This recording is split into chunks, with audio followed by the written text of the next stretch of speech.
घर की औरत को 10 से 12 घंटे बाहर रहना है, घर पे back home the support system has to be very strong. ये 13-14 साल की है तो obviously she will be scared कि मैं अगर ऐसा रेस करूंगी मेरे टीचर के अगेंस्ट तो मेरे पेरेंट्स क्या बोलेंगे, they will say I am at fault. तो मुंबई का सबसे बड़ा चैलेंज होता है रहने की जगह। फिर मेरे पास ऐसे भी केसेस आए हैं जहाँ पे it was a educational institute wherein students wanted to complain against the professor और maybe against the principal. मतलब सेक्शुअल हैरेसमेंट एक ऐसी चीज है जो घर जाके भी probably we can't tell our parents. मेरे हिसाब से वुमेन का टॉलरेंस लेवल बहुत ज्यादा होता है, लेकिन टॉलरेंस इतना भी नहीं होना चाहिए that the women breaks. I was very impressed with Kalpana Morparia who was in ICICI bank. I was very impressed with Chanda Kochhar, very impressed with Indira Nooyi, she was a Pepsi CEO. आज के 21st सेंचुरी में भी मुझे स्टेटमेंट्स सुनने को मिलते हैं wherein the male members of the family say we don't want our women to go out and work. Don't you see all these incidences which are happening around? So हमको हमारी औरतों को बाहर नहीं भेजना। वीडियो कॉल्स पे भी harassment हुआ है। Again women were not clear कि यार ये इसको harassment बोलूं क्या? Maybe the person is asking me to take a video call at 12 o'clock at night.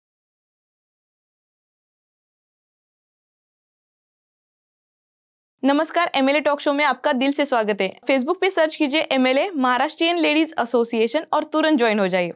आज के अपने गेस्ट बहुत ही स्पेशल है क्योंकि वो काम करती है पॉश में। पॉश कानून यानी कार्यस्थल पर महिलाओं की सुरक्षा के लिए जुड़ा हुआ महत्वपूर्ण विषय है जिस पर कर्मचारी और हर कंपनी को जागरूक होना चाहिए। लेकिन क्या ये कानून सही तरीके से लागू किया जाता है? क्या कंपनी और समाज में अभी भी इससे जुड़े कुछ गलतफहमियां हैं?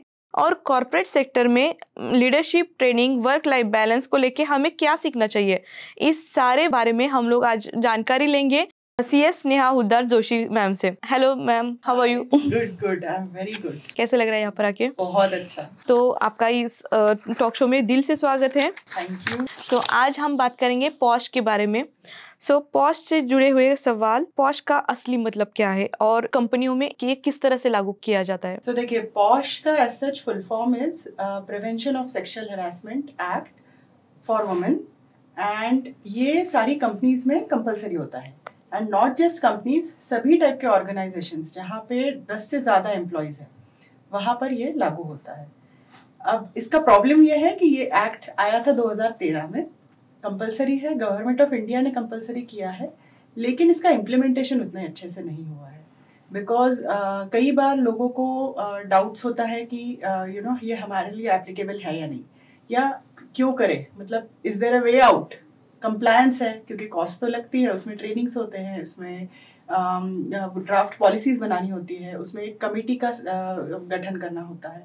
सो इन सब का कॉस्ट लग जाता है ऑर्गेनाइजेशन को। तो कई बार ऐसा होता है कि organisation says that can we skip this, is there a way to skip this.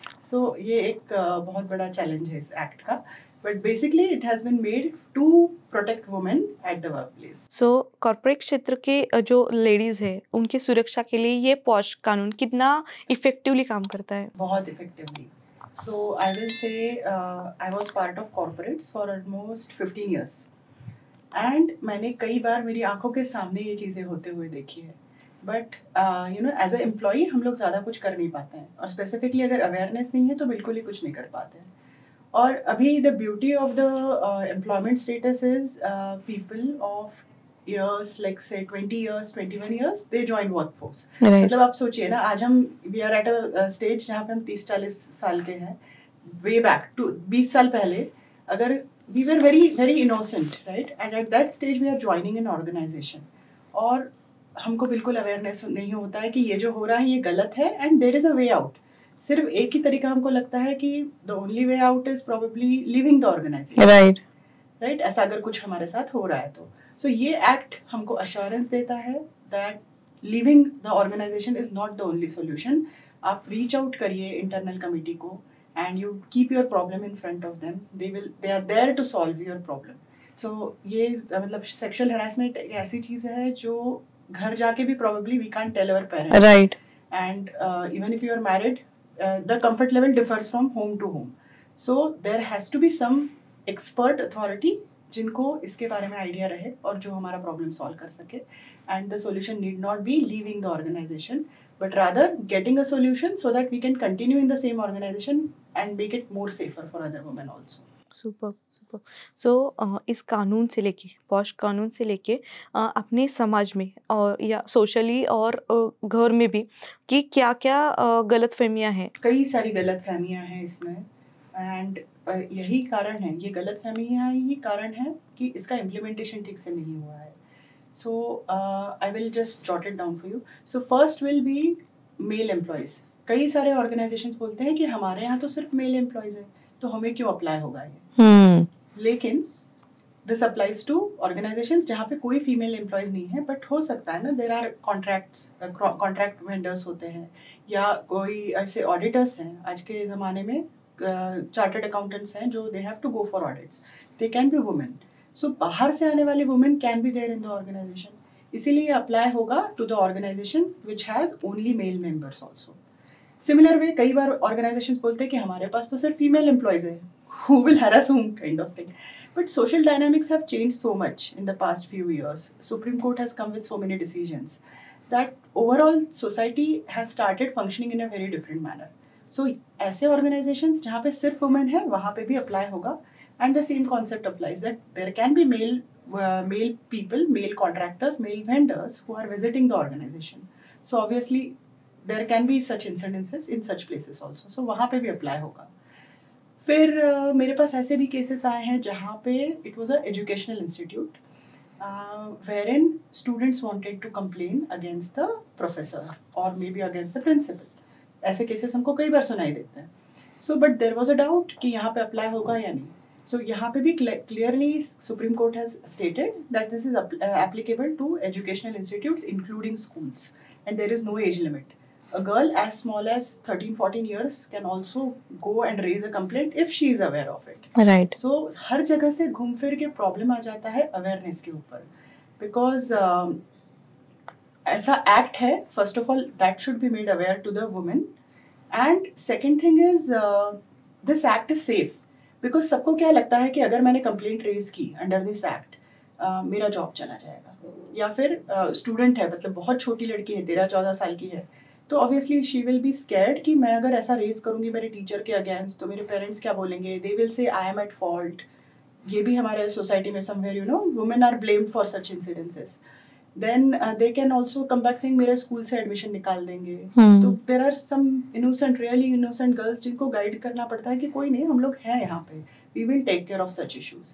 So ये सारी जो मिथ्स हैं, to overcome these myths there is the only way, which is awareness sessions. So यही सारे awareness sessions जो हम लोग organizations में conduct करते हैं, we do it in schools, colleges as well. So today only I visited one of the colleges and I was very happy to see a board जिसमें पूरा committee proper formation हुआ था, proper number of members थे, there was a chairman, there was a external member, and they were taking care of the women working there. सो अभी आपने जो बात की कि एक बोर्ड देखा था, तो पॉश कमेटी को प्रभावी बनाने के लिए एचआर जो कंपनी के एचआर है या स्कूल से, तो वो क्या मैनेजमेंट में क्या कदम उठाने चाहिए? Okay, so first thing which they have to do is form a internal committee. It is called as a IC committee. Okay. IC committee होती है जिसमें मिनिमम 4 मेंबर्स होते हैं, एक चेयरमैन होते हैं और एक एक्सटर्नल मेंबर भी होते हैं. एंड ये ज़रूरी नहीं है कि मेल मेंबर्स रहें या फीमेल मेंबर्स रहें, ऐसा ज़रूरी नहीं है. It can be a combination of both. लेकिन एक चीज़ जो ज़रूरी है, विच इज़ चेयरमैन जो है, it would be a women member, and she should have some experience in handling such kind of complaints, because experience होना ऐसे फील्ड में बहुत ज़रूरी है. Otherwise because it's a sensitive issue, right. सामने वाले को कंफर्ट लेवल महसूस होना चाहिए to keep her problem in front of you, and that also this kind of problem which is related to sexual harassment. So, वो एक comfort level the chairman and the members should be able to develop amongst the employees or amongst the students or amongst the people जिनके लिए policy बनाई गई है. उसके अलावा training sessions होते हैं जो regular basis पे conduct करने होते हैं. Regular in the sense साल में एक session तो होना ही चाहिए minimum, because again साल में एक बार भी session नहीं होगा तो people will not be aware कि ऐसी policy है.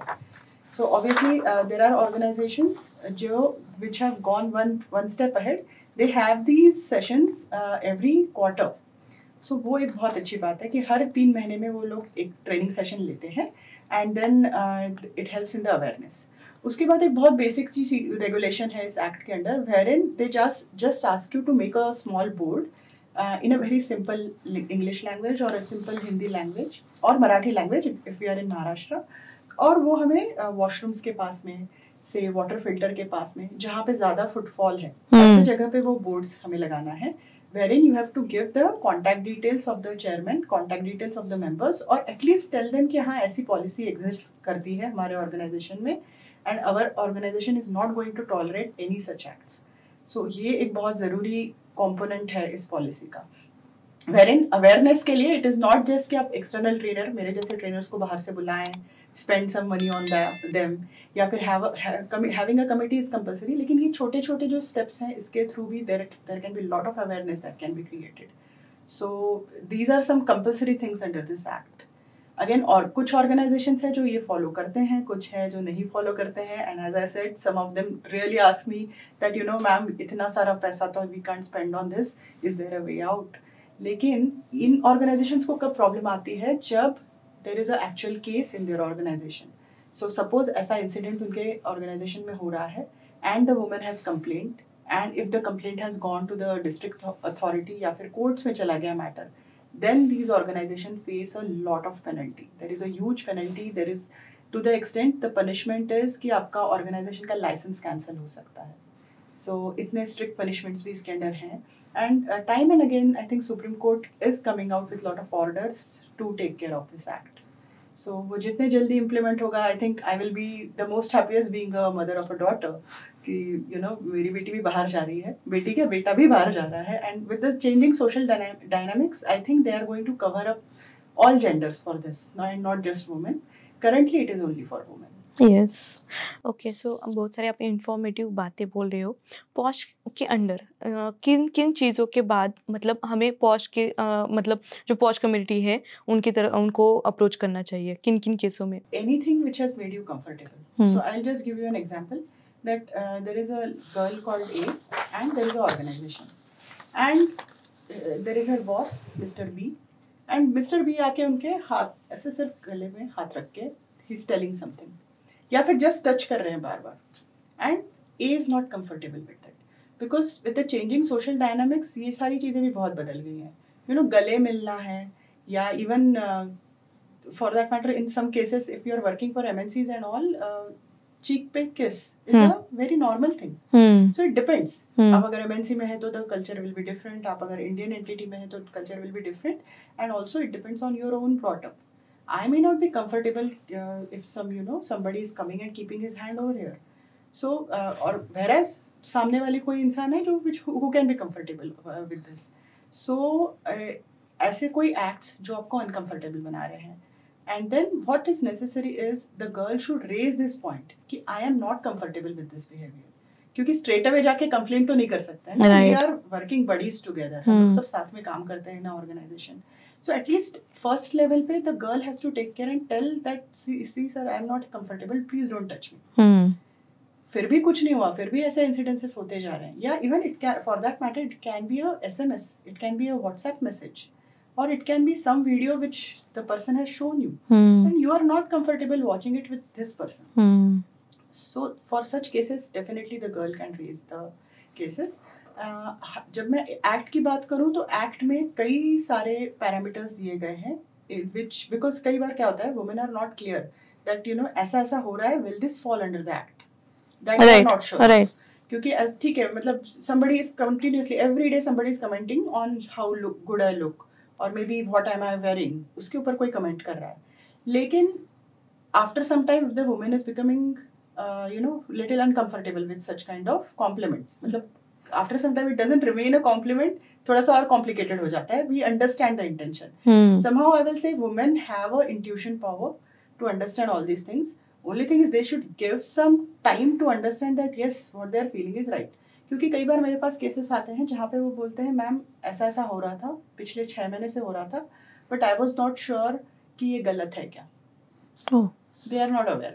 छोटी है या तो गर्ल्स की एज बहुत कम है, they are in their 20s or they are even below like maybe they are above 18 because they are employable only after they turn 18.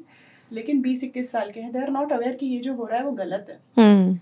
So awareness ultimately वो घूम फिर के as I said it all comes to awareness. Yes, training, right. So there is a whole list of incidences which can be considered under POSH.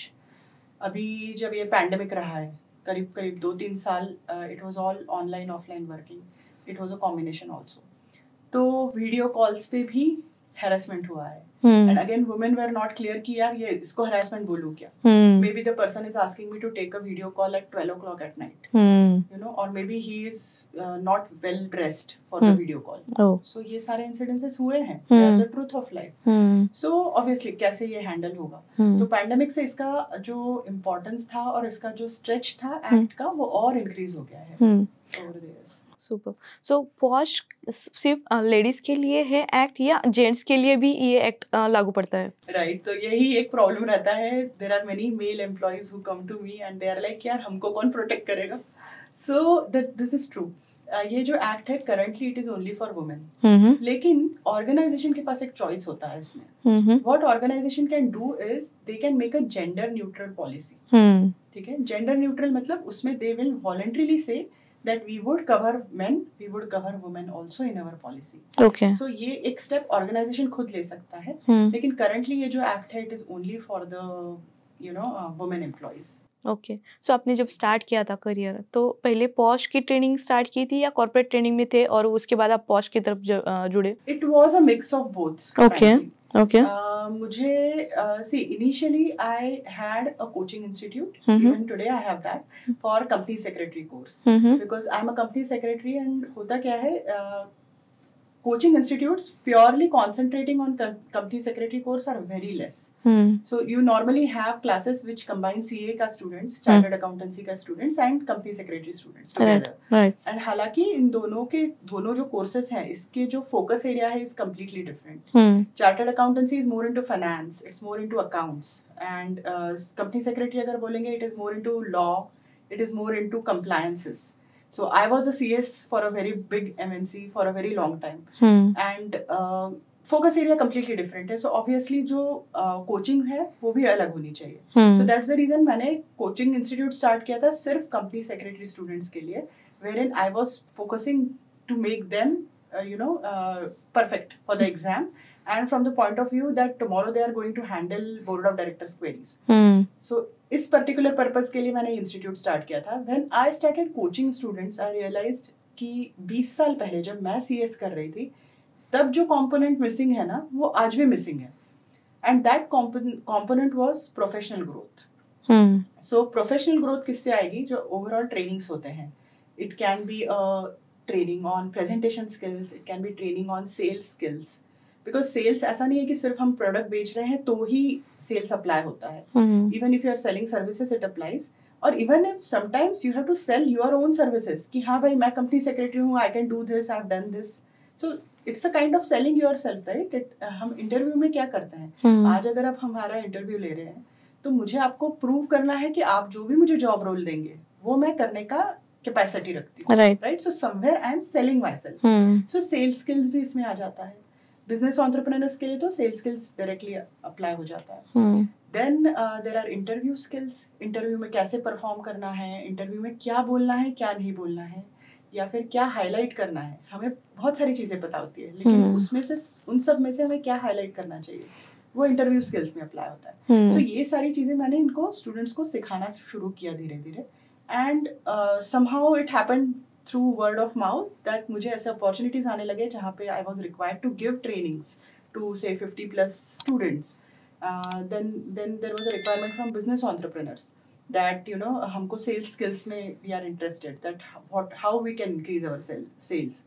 So ऐसे करके धीरे धीरे it went hand in hand and पूरा develop हुआ overall. Super. सो आप कितने साल से हैं इस फील्ड में? Total I will say work experience wise it's been almost close to 20 years. So this 25th February it was 20th anniversary of being a company secretary. Super. 20 साल हो गए. सो 20 साल की जो जर्नी है उसमें बहुत सारे चैलेंजेस आए होंगे, तो अभी तक क्या क्या चैलेंजेस आए आपको? Okay, so say initial level पे तो you are very happy being single and you start earning money, you enjoy your corporate life. धीरे धीरे आपकी शादी होती है तब भी things are smooth. The biggest challenge I think every woman has is the birth of a child. Hmm. We should not call it as a challenge. It's by God's grace that we become mothers. लेकिन वहाँ पे थोड़ा सा multitasking add up हो जाता है. बराबर. और that is the point of time जब आप you start depending on other people. You need a support system. क्योंकि अगर घर की औरत को 10 से 12 घंटे बाहर रहना है तो घर पे back home the support system has to be very strong. अगर वो स्ट्रॉन्ग नहीं रहा ना तो women is not able to be strong. क्योंकि I joined workforce after my birth of my first child. She was only 5 months. मेरे पास उस time था सपोर्ट सिस्टम काफी अच्छा. I had a second child also because I always wanted 2 kids. मेरा भी छोटा भाई है who has been a support system right for everything. वो खुद भी कंसल्टेंट है तो he has consulted me of how to take care of my business, how to take care of of my workplace challenges. क्योंकि workplace पे भी it is not like you have a job and you will not have challenges. You on a daily basis you have challenges. So वहाँ पे भी उसने मुझे guide किया है. For that matter एक बहुत funny incident मैं बताती हूँ. I moved from Kolkata to Mumbai after I cleared my company secretary course. और मुंबई का सबसे बड़ा challenge होता है रहने की जगह. He had arranged that for me. So वो कभी नहीं भूलता है. And obviously for my daughter I wanted a similar support system and that's how I have 2 kids. तो 2 बच्चों के बाद challenges और बढ़ जाते हैं, challenges और change हो जाते हैं. So and by then like थोड़ा सा ecosystem also becomes weaker because हमारे घर का support system they also get old. Grandparents also get old. They also need help. So I used to take help of daycares. तो ये एक बहुत बड़ा challenge रहा है जिसके कारण I left my corporate job for that matter. But before leaving corporate job, I had already moved into coaching and training because मेरा job में भी part of my role was into training. So I found it very aligned to my interests. And जैसे जैसे मैंने trainings दिए ना अभिलाषा, I realized मुझे stage पे अच्छा लगता है. Okay. I don't have stage fear. जो मुझे पता नहीं था कि मुझे stage fear नहीं है या I will not be able to handle a 100 people crowd. ये मुझे पता ही नहीं था. So when I started doing this, I realized अरे ये तो मुझे पसंद है. And that's how it is started. like my full-fledged career now. Superb. And definitely I will not like to go back on this now. Superb. So जैसे आपने start किया 20 साल बाद पहले से स्टार्ट किया, अभी आपकी 2 लड़कियां हैं. मेरी एक बेटी है एक बेटा है. यस. सो two children. So उसके साथ आप लाइफ एंड वर्क बैलेंस कैसे करते हो? Okay, so long back मुझे कुछ लोगों ने भी बताया था and मैंने ये कई सारी बुक्स में भी पढ़ा है that work-life balance is an imaginary thing. Okay. There is nothing called work-life balance. Either there is work or there is relaxation. And here when I say work, I count every single thing that I do in the house. I count every single thing I do in my office.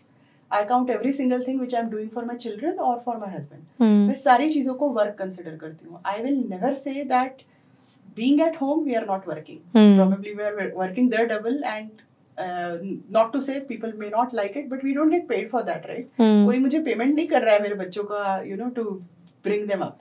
And हर चीज का पैसे में value डाल भी नहीं सकते. Right. So this becomes a very important factor of how you manage your timings. So work life balance तो है ही नहीं अभी कोई चीज ही नहीं है because work life balance कैसा है ना, it is like a standard which generally हम लोग term use करते हैं but उस standard पे पहुंचना it is very difficult. So what happens is you have to decide कि आज काम है तो आज ये घर की चीज नहीं होगी. आज घर में कुकिंग नहीं होगी. We have to arrange for something else. आज वर्क नहीं है and I have that zeal, मेरी हेल्थ ठीक है and I will cook pasta for my kids. So you have to decide it yourself कि आपको कैसे वो manage करना है. Super. So it is all the game of time management, I guess, and it also it requires support from everyone. So there should not be घर के लोग who are cribbing कि अरे आज तो ये है आज मैं दिवाली पे भी ऑफिस गई हूँ for that matter.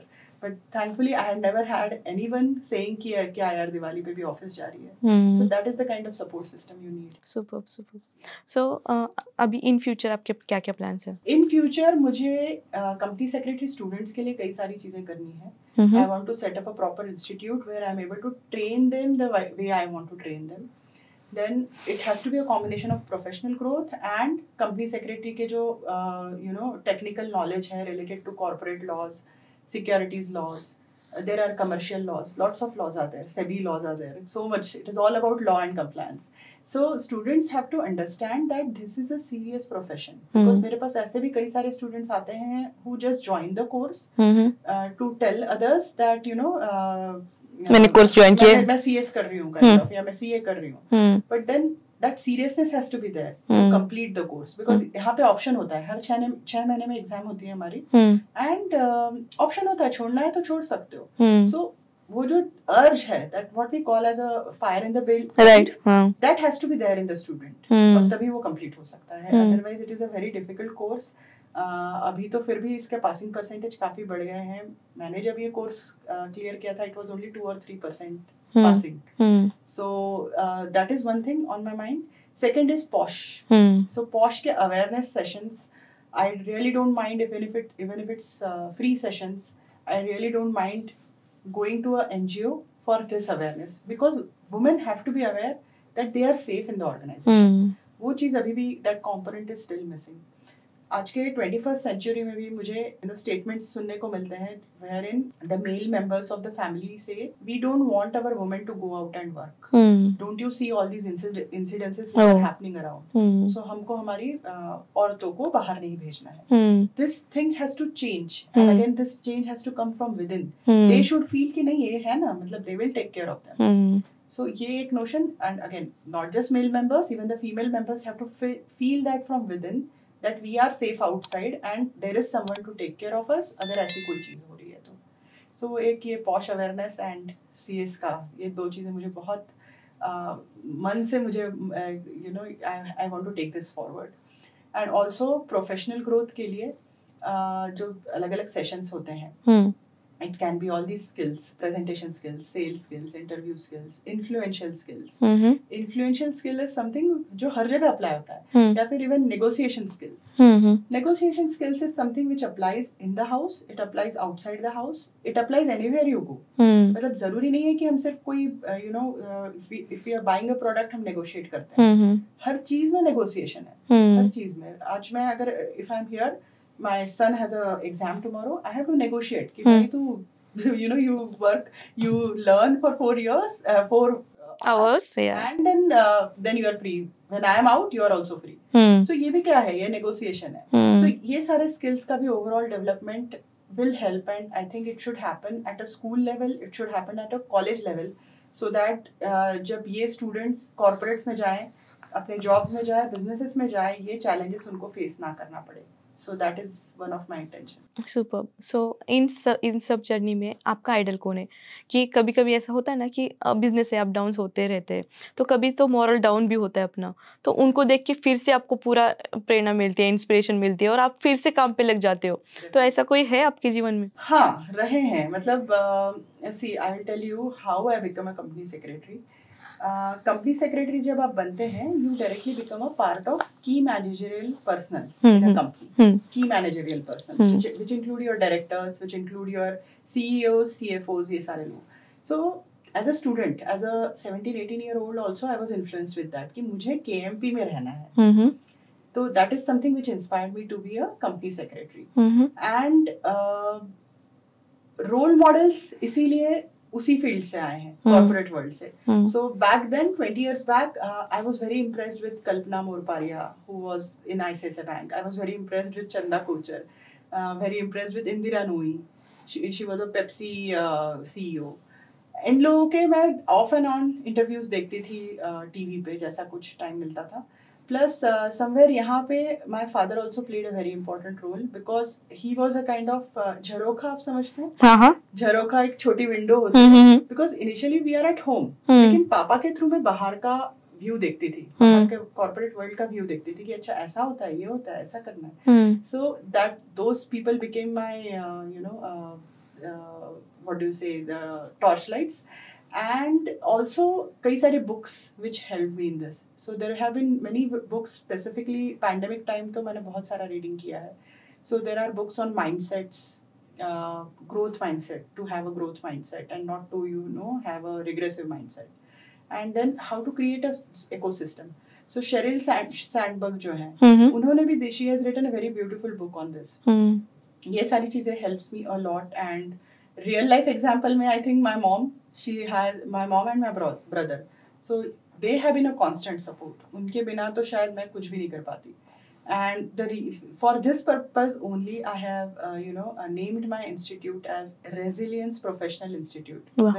Resilience Professional Academy. Hmm. Resilience means आप जब गिर जाते हैं, गिर के उठना. Resilience. And every person needs to have that resilience. गिर के उठना is always there. गिर जाना is not the end of the world. Is something this institute wants to instill in everyone. Super. So resilience is, इसीलिए मैंने इसका नाम resilience professional academy रखा. Super super. सो आज हम लोग बात कर रहे हैं पॉश के बारे में, लेकिन इसके बाद जो हमारा नेक्स्ट एपिसोड आएगा उसमें सिर्फ कॉर्पोरेट सेक्टर के ट्रेनिंग्स, उसके जैसे उन्होंने बोला निगोसिएशन, चैलेंजेस, अपॉर्चुनिटीज़, इन सब बारे में हम आपके साथ सेकेंड एपिसोड करेंगे. सो हमारा जो ग्रुप है MLA ग्रुप, उसमें बहुत सारे आपने पोस्ट देखे होंगे पॉश रिलेटेड. सो उनके लिए आप क्या संदेश देना चाहोगे? संदेश मैं यही देना चाहूँगी कि रीच आउट. छोड़ देना ये सॉल्यूशन नहीं है. There are solutions which can be provided to you by such acts like Prevention of Sexual Harassment Act. There are solutions other than leaving the organization. So अगर आप ऐसा कुछ भी फेस कर रहे हैं, please reach out to the relevant people. You can feel free to reach out to me as well. And मेरे हिसाब से वुमेन का टॉलरेंस लेवल बहुत ज़्यादा होता है, लेकिन टॉलरेंस इतना भी नहीं होना चाहिए that the women breaks. So the women herself has to understand up to what extent she would like to tolerate something which she is not comfortable in. So this is a main message I would like to give to the women. Super super. So Sneha ji, आप यहाँ पर आई, हमारे साथ इतनी अच्छी बातें की है, कन्वर्सेशन किया है, इन्फॉर्मेटिव वीडियो दिया है, और ये आपकी जो कन्वर्सेशन है पॉश के रिलेटेड बहुत कम जगह पे मिलता है सुनने के लिए, और ऑब्वियसली बहुत सारे लोग ये आपको सुनेंगे और आपको कांटेक्ट भी करेंगे. So thank you so much यहाँ पर आके हमारे साथ इतनी अच्छी बातें करने के लिए. Thank you so much.